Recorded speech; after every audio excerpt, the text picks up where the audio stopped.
Kabahan ako, natatakot ako, gusto kong tumakbo pero hawak niya ang kamay ko. Iba't ibang babae, iba't ibang conversations. Rocky's Secret Files. Your story they never knew existed. Tinuruan niya ako kung paano maging isang mahusay na kabit. Yung puso ko parang sinasaksak sa sobrang sakit. Rocky's Secret Files. Secret Files. With Titan Jello. Rocky's Secret Files. Rocky's Secret Files. Secret Files.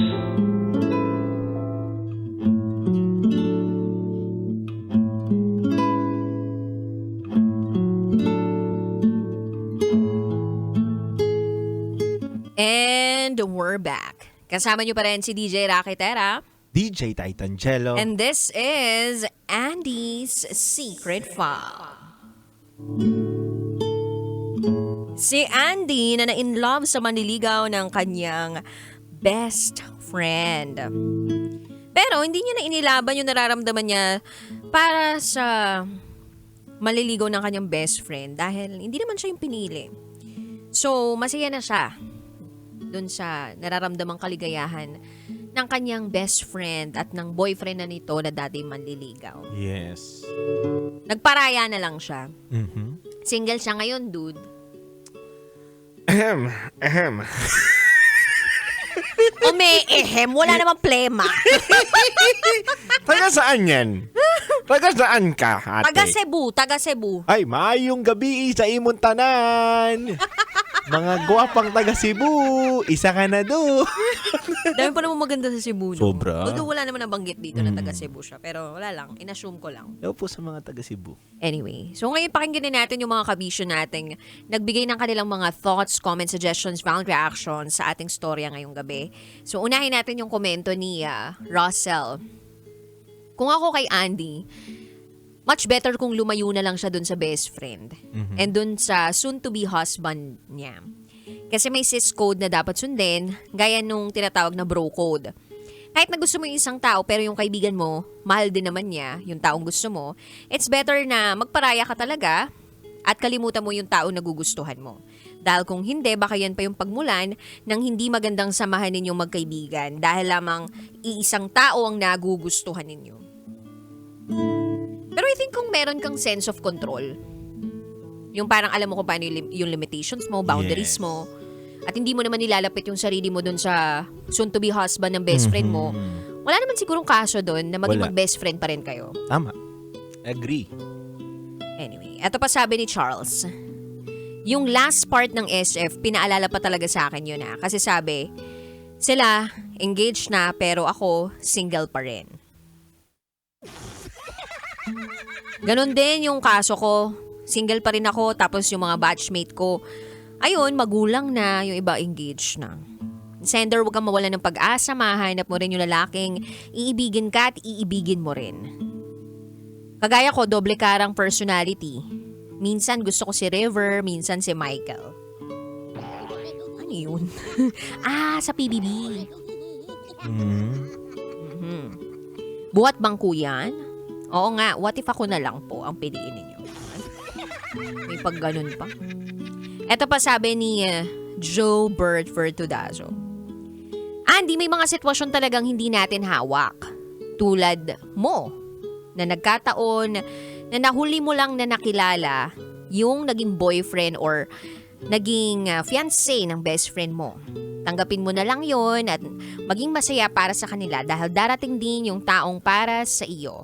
Pwede pong shout out sa mga miyembro ng Bulacan Overdrive, lalo na kay Yorme Rojun Gabatino. Eto pa sabi ni Alma. Good evening, DJ Rocky and DJ Titan Jello. Ang masasabi ko lang sa ating sender na si Andy ay wag na wag siyang mawawalan ng tiwala sa sarili niya at paniniwala na darating din yung tamang tao na pipiliin siya araw-araw. Hindi yung ipaparamdam lang sa kanya ng isang araw o isang gabi na handa itong umalalay sa kanya. Siguro, nandun ka lang talaga sa part na in love ka sa idea nitong soon-to-be husband ng best friend mo. Pero, hindi ka na in love sa reality of him. Or sabihin na nating, okay siya bilang tao, pero hindi siya talaga yung nakalaan para sa'yo. So, move on and focus sa mga bagay na kaya mong ayusin. Yun lamang po, maraming salamat from Alma. Yun ang mga nag-comment sa ating mga nag-comment sa ating secret file for tonight. Marami pang nag-comment eh. And halos lahat naman sa mga nag-comment sa atin ngayong gabing to. Magaganda ang sinabi. Oo, kumbaga tama yung naging desisyon ni Andy na hindi na sabihin. At ako, I agree naman na hindi na kailangang sabihin yung ganong klaseng bagay. Tama. Respeto na. Yeah, napakahalaga ng word na yun. Respeto. Yes.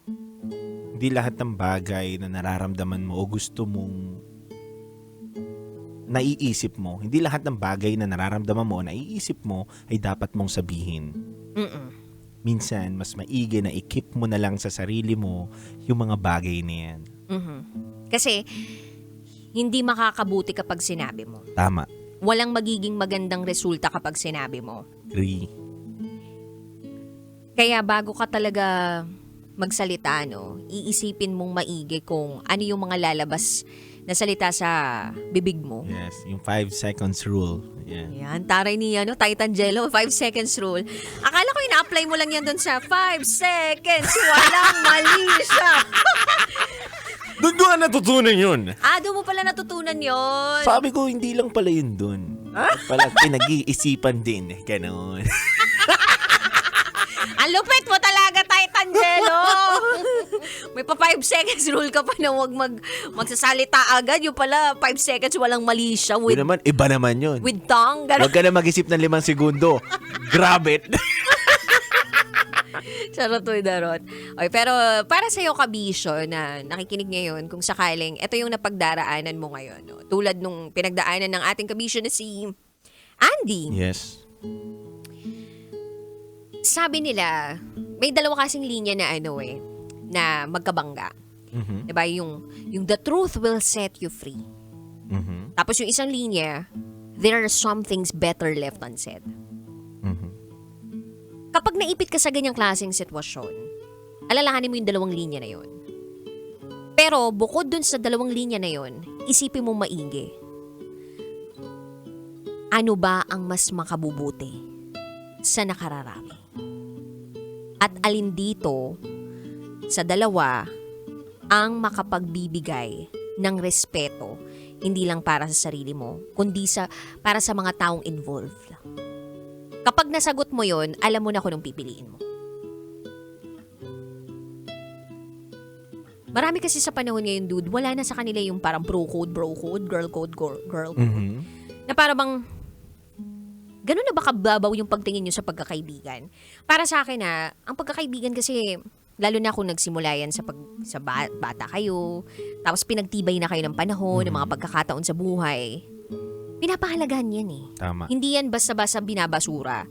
O kinakalimutan kapag may pumasok na manliligaw o taong magpapakilig sa inyo. Yung ganon. So, pahalagahan mo kasi ito yung mga taong kasama mo noon and ito yung mga taong mahal ka eh.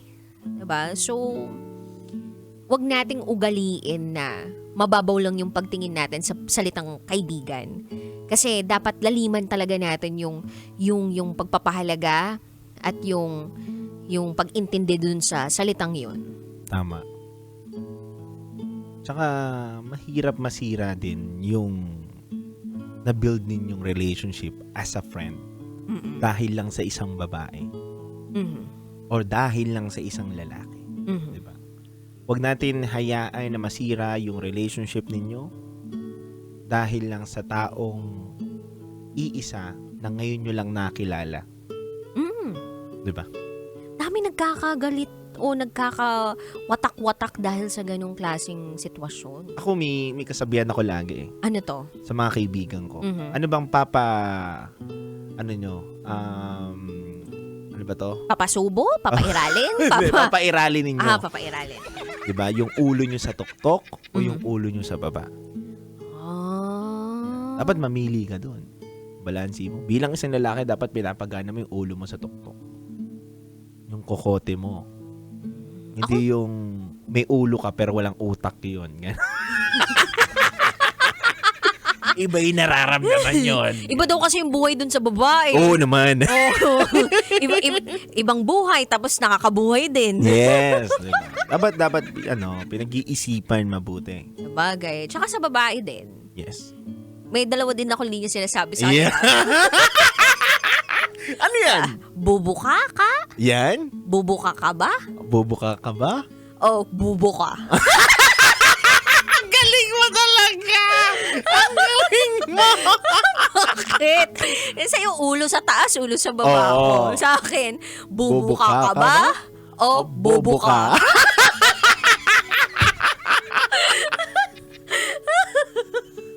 Ewan ko ba? Kaya dapat pinag-iisipan talaga. Totoo. Para hindi bumuka. Oo, kasi kapag bumuka, Bubuka!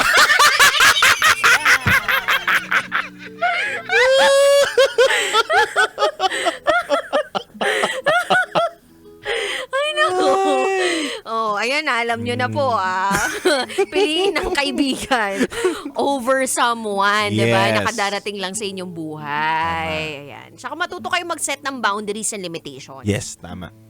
So anyway, kabisyo, kami po yung magbabalik para sa Top Secrets. Kasama pa rin si DJ Raketera. DJ Titan Jello. At kayo'y nakatutok sa 90.7 Love Radio. Kailan ba bang i-memorize yan? This is Andy's Secret 5.